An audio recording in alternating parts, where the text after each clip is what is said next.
जब वे dining hall में दाखिल हुए और वेटर उन्हें उस टेबल तक ले गया जो कबीर ने पहले से बुक कर रखी थी, तो सबकी नजरें उन पर थीं। टेबल खिड़की के पास थी, जहां से झील का नजारा दिख रहा था। कबीर ने समायरा के लिए नॉन अल्कोहलिक वाइन और अपने लिए व्हिस्की मंगवाई। वह उसकी बगल में बैठ गया और धीरे से उसका हाथ अपनी जांघ पर रख दिया। सब लोग हमें क्यों घूर रहे हैं? समायरा ने धीमी आवाज में पूछा। शायद सबने सुन लिया होगा कि मैं शादीशुदा हूँ, इसलिए जानना चाहते हैं कि मेरी पत्नी कौन है। इग्नोर करो और बस डिनर एंजॉय करो। मुझे अच्छा नहीं लगता जब लोग घूरते हैं, अजीब सा लगता है। कबीर ने हल्की मुस्कान दी। तो क्यों ना हम उन्हें घूरने का एक अच्छा कारण दें? मतलब? उसने शर्माते हुए पूछा। मतलब ये? कबीर ने उसका गला अपनी हथेली में थामा और उसे करीब खींचकर होंठों पर एक गहरा किस कर दिया। किस कई मिनटों तक चला और फिर उसने उसे छोड़ा। अब लोगों के पास गपशप करने को कुछ होगा। समायरा लाल हो गई और नजरें झुका लीं। चारों ओर देखा तो कुछ लोग अभी भी घूर रहे थे और कुछ ने मुंह फेर लिया था। कुछ औरतों की आंखों में तो साफ जलन झलक रही थी। समायरा को एहसास हुआ, कबीर सही था। उसे मजबूत बनना होगा और दूसरों की नजरों में खुद को कमतर नहीं समझना चाहिए। उसने उन औरतों को सीधा देखना शुरू किया, जैसे कह रही हो, वो मेरा है। डिनर शानदार रहा, चाहे लोग कुछ भी कहते, सुनते रहें। लेकिन बाहर निकलते ही अचानक दो आदमी उनके सामने आ गए। उनमें से एक के हाथ में चाकू था। कबीर तुरंत समायरा के सामने खड़ा हो गया। पैसे और गहने निकालो, चाकू वाला आदमी चिल्लाया। कबीर ने हाथ ऊपर किए। ठीक है, शांत रहो, मैं वॉलेट निकाल रहा हूँ। इतना कहकर वह जेब की तरफ बढ़ा ही था कि दूसरा आदमी घूमकर समायरा के पास पहुंच गया।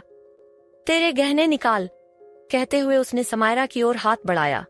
उसे हाथ मत लगाना। कबीर दहाड़ा और अचानक उस आदमी पर झपटा। झगड़ा शुरू हो गया। समायरा चीख पड़ी जब दोनों आदमियों ने मिलकर कबीर को धक्का दिया और वह जमीन पर गिर गया। उसका चेहरा सफेद पड़ गया और उसने अपने बाजू को पकड़ लिया। समायरा ने देखा, उसकी शर्ट खून से भीग रही थी। कोई मदद करो, वह चिल्लाई।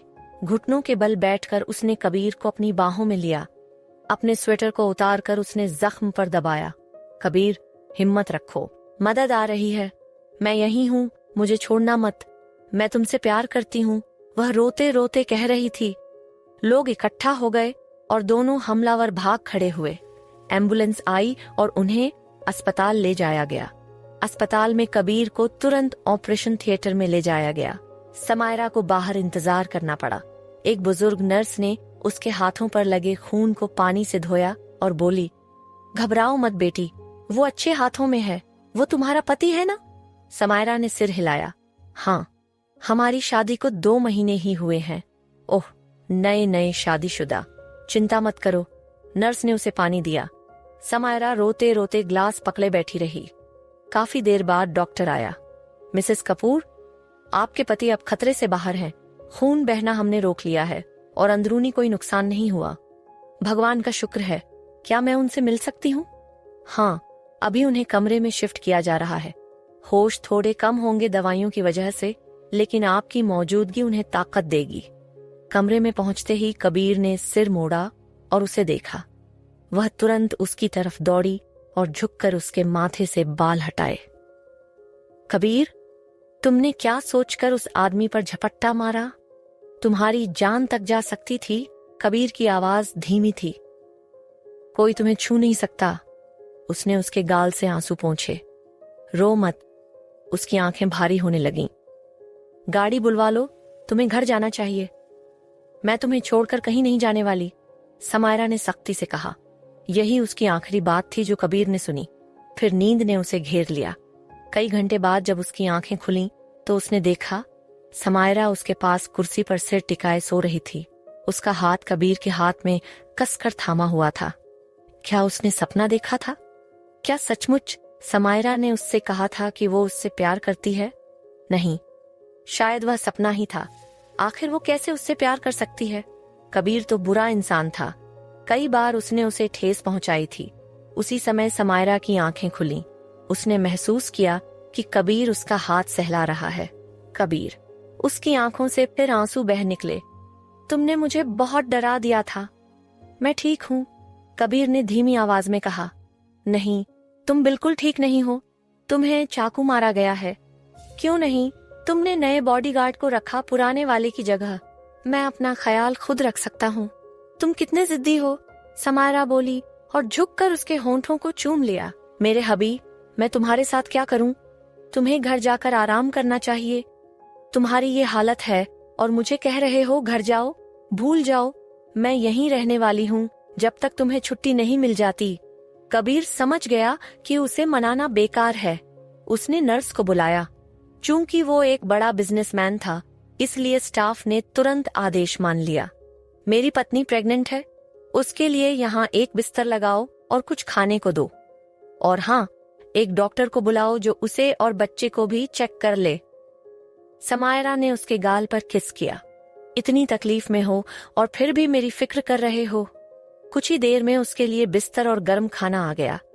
एक नर्स ने उसे साफ कपड़े भी दिए क्योंकि उसकी ड्रेस खून से खराब हो गई थी। वो भूख से बेहाल थी और जानती थी कि बच्चे के लिए खाना जरूरी है।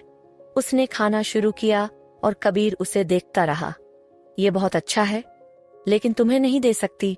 डॉक्टर ने कहा है तुम अभी सॉलिड्स नहीं खा सकते। मुझे बुरा लग रहा है। बुरा मत मानो, मैं अपनी जेली से काम चला लूंगा, कबीर ने हल्की मुस्कान के साथ कहा। डॉक्टर ने समायरा को चेक किया और सब ठीक बताया। फिर कबीर से कहा कि अगले दिन तक छुट्टी मिल सकती है, लेकिन कुछ दिन बेड रेस्ट करना जरूरी होगा ताकि टांके न खुले। डॉक्टर के जाते ही कबीर मुस्कुराया। इन कपड़ों में तुम बहुत हॉट लग रही हो, एक नर्स जैसी, लेकिन और भी सेक्सी। समायरा हंस दी। तो ठीक है, जब घर चलेंगे तो मैं तुम्हारी नर्स बनूंगी। और डॉक्टर ने कहा है तुम बेड से उठोगे नहीं, कोई बहाना नहीं चलेगा। ठीक है, तुम जीत गई, कबीर बोला और जम्हाई ली। तुम भी थक चुकी हो, बिस्तर पर जाकर सो जाओ। अगर तुम सोओगे तो मैं भी, उसने कहा और उसके गाल पर किस किया। फिर अपने बिस्तर पर लेट गई और कबीर को सोते हुए देखती रही। वो कितना मजबूत दिखता था, लेकिन हकीकत में एक इंसान था जो चोटिल भी हो सकता था। अपनी जान की परवाह किए बिना उसने समायरा की रक्षा की थी। पुलिस के सवालों का जवाब देने के बाद वो बेहद थक चुका था और अब शांति से सो रहा था। अगले दिन उसे अस्पताल से छुट्टी मिल गई और उनकी गाड़ी उन्हें घर ले आई। घर पहुंचते ही समायरा ने उसे सीधे बिस्तर पर भेजा और उसका फोन और लैपटॉप छीन लिया। नर्स ने उसे पट्टी बदलना और सफाई करना सिखा दिया था ताकि वो घर पर ही देखभाल कर सके। समायरा, कम से कम मेरा फोन तो दे दो। नहीं, डॉक्टर ने कहा है पूरा आराम। अब तुम बिस्तर से बाहर नहीं आओगे। समायरा ने शरारती मुस्कान दी। अगर तुमने कोशिश भी की ना तो मैं तुम्हें बिस्तर से बांध दूंगी, कबीर ने शैतानी मुस्कान के साथ कहा। असल में तुम्हें बांधना तो मेरा काम है। जैसे ही मैं ठीक हुआ तुम्हें बिस्तर से बांध दूंगा, बदला लेने के लिए, बिना दया दिखाए। तो आ जाओ मेरे डेविल, समायरा ने हंसते हुए जवाब दिया। उसी समय दरवाजे पर दस्तक हुई। मैडम समायरा, आपके tutor mister Sharma family room में इंतजार कर रहे हैं, बटलर ने आकर बताया। समायरा ने कबीर की तरफ देखा। अरे, मैं तो आज का लेसन भूल ही गई थी। मैं जाकर उन्हें बता देती हूँ कि आज कैंसिल कर देते हैं। तुम ऐसा बिल्कुल नहीं करोगी? लेकिन कबीर, कोई लेकिन नहीं। वो यहाँ आ चुके हैं और तुम्हें क्लास मिस नहीं करनी चाहिए। हर वक्त तुम्हारा मेरे पास बैठे रहना जरूरी नहीं। मैं वैसे भी सोने वाला हूँ, इससे तुम्हारा ध्यान भी बढ़ जाएगा। समायरा ने धीरे से सांस छोड़ी। ठीक है, लेकिन बस तभी जब तुम मुझसे वादा करो कि बिस्तर पर ही आराम करोगे और उठोगे नहीं। समायरा, मुझे कम से कम फोन तो दे दो। वो उसके पास गई और झुककर उसके होंठों पर एक किस कर दिया। बिल्कुल नहीं, तुम आराम करो और बिस्तर से उठने की हिम्मत मत करना। मैं चेक करती रहूंगी, उसने मुस्कुराते हुए कहा, जबकि कबीर के चेहरे पर गुस्से की झलक थी। उसे कोई कुछ करने से रोके, इसकी उसे आदत नहीं थी। आह समायरा, मैंने सुना कबीर के साथ जो हुआ, उम्मीद है कि वो अब ठीक है। धन्यवाद आरव। हाँ, अब वो धीरे धीरे रिकवर कर रहा है। बस दिक्कत ये है कि उन्हें एक जगह टिकाए रखना और फोन लैपटॉप से दूर रखना बहुत मुश्किल है, उसने हंसते हुए कहा। मुझे दोनों छिपाने पड़े हैं, और वो इस बात से बहुत नाराज हैं। तो चलिए अब आपका लेसन शुरू करते हैं, आरव ने कहा। समायरा को कंसंट्रेट करना मुश्किल लग रहा था। उसका मन बार बार कबीर की तरफ जा रहा था, लेकिन अब भी सिर्फ 1 घंटा ही हुआ था और अगर वो सो रहा होगा तो उसे डिस्टर्ब करना सही नहीं होगा। आरव ने महसूस किया कि उसका ध्यान कहीं और है। आइए मेरे साथ चलिए, उसने कहा और उसका हाथ पकड़कर सोफे से उठाया। आपका मन लेसन में नहीं है, हम बाहर टहलेंगे, इससे आपका दिमाग भी हल्का होगा। दोनों गार्डन से होकर गुजरे। आरव ने इस दौरान उसे आस-पास दिखने वाली चीजों के नाम अंग्रेजी में सिखाए। बादल, फूल, पंछी और बहुत कुछ। खुली हवा और बाहर का माहौल समायरा को वाकई अच्छा लगा। थोड़ी देर बाद दोनों एक बेंच पर बैठ गए।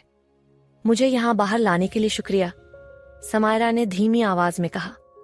तुम बहुत उदास लग रही हो समायरा। मैं उस हादसे के बारे में सोचती ही रहती हूँ। कबीर की जान भी जा सकती थी। उसकी आवाज कांप गई और आंखों से आंसू बह निकले, लेकिन ऐसा हुआ नहीं, वो बच गए। तुम्हारा कबीर बहुत खुशकिस्मत है कि उसे इतनी प्यारी और केयरिंग वाइफ मिली है। उम्मीद है वो समझता होगा कि तुम कितनी खास हो। आरव ने उसकी ठुड्डी अपनी उंगली से ऊपर उठाई।